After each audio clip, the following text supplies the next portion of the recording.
When we went to the classes to learn more about homeschooling, the first thing they did is he gave everybody a piece of string. What he said to everyone in the room, he start tying knots in this string. So we all were like working, tying knots in the string as fast as we could. And after about 30 seconds, the teacher was like, okay, stop. And everybody stopped. And then he said, okay, now I'm going to give you 30 seconds and I want you to untie everything that just has been tied. See, what happens is, how many know that is very hard to do? And what he was trying to say is it's so important that when we first get taught, we get taught the right thing. Because what happens is then we spend the rest of our time trying to untie what you've been taught. The rapture trap, it causes us to have this mentality. Things have to get worse and worse. The church has to get weaker and weaker.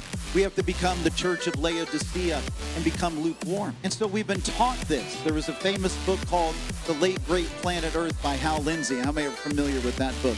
It is the best-selling book of all time. And what I'm going to teach you today goes against much of what Hal Lindsey had taught when he released it back in the 70s. I was raised in a church called the Assemblies of God.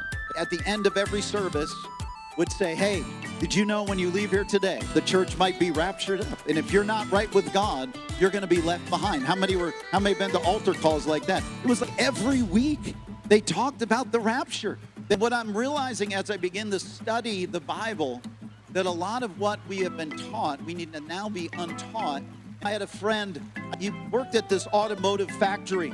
He said, is every time he would go to work, there was always this rumor going around that the business was going to close. How many have ever worked in a factory like this? Oh, somebody just got bought out. They're closing next week. It's not going to work. Everyone's going to get fired. Everyone's going to get laid off. And so what is the morale at that factory, good or bad? It's bad. How about in the church? What's the morale in the church if we keep telling everybody it's going to get worse and worse and worse, and then the evil's going to take over? A lot of people just throw in the towel and stop trying to change society.